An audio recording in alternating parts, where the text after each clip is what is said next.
Hey everybody, welcome back, and welcome to what I think is going to be the last B-17G review for a while. And I'll tell you exactly why. This is the B-17G, made by Microprose and purchased through Just Flight for currently, I believe, $33.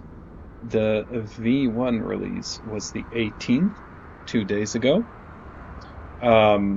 with an inconclusive feature list, but they added a GTN 650 GPS, functional bomb bay doors, some animation, speed tweaks, sound updates, paint kits, improved handling, new camera positions, improved weight feeling, texture improvements, and level of detail improvements. I am just reading it off.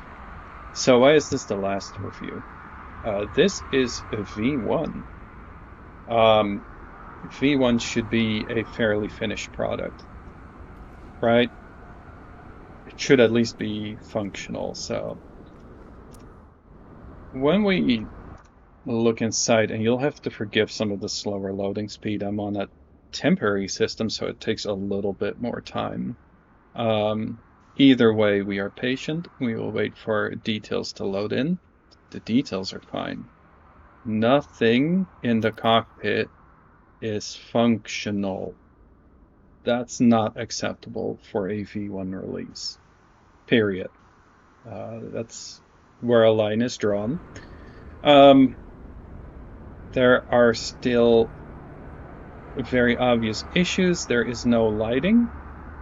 No functional lighting except for landing lights. Pretty sure B-17s had more than just the landing lights, but feel free to correct me. We can still see through the rear top gunner's hatch, and when we start the engines, which we will do now, the smoke is going to come out of engine 2 for all engines. Engine 1 puffs twice for no reason.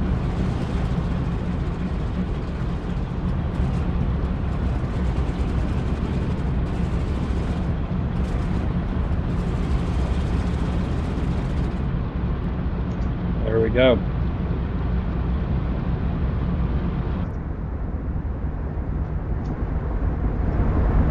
Do you remember the audio bug I highlighted?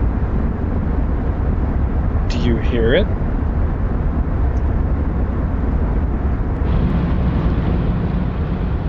Do you hear the fluctuation in volume?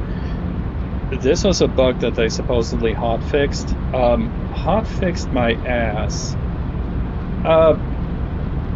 I went so far as to re-download it from Just Flight, thinking that maybe I had downloaded the previous version. Maybe something was wrong with the package itself. But there really isn't. This is V1. This is the V1 package. Again, smoke coming out of random engines. We're just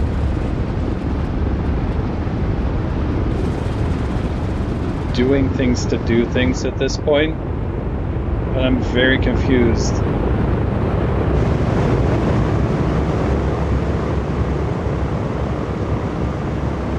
About exactly what they did for the last update.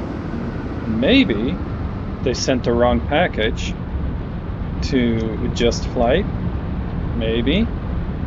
I'd be willing to give them the benefit of the doubt for this, but this is literally the same version that we had 3 weeks ago.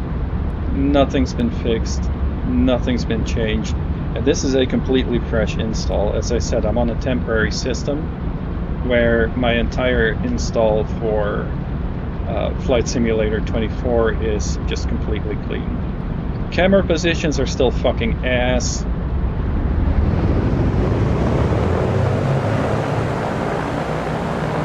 I'm going to turn the volume down because anytime you go into the cockpit,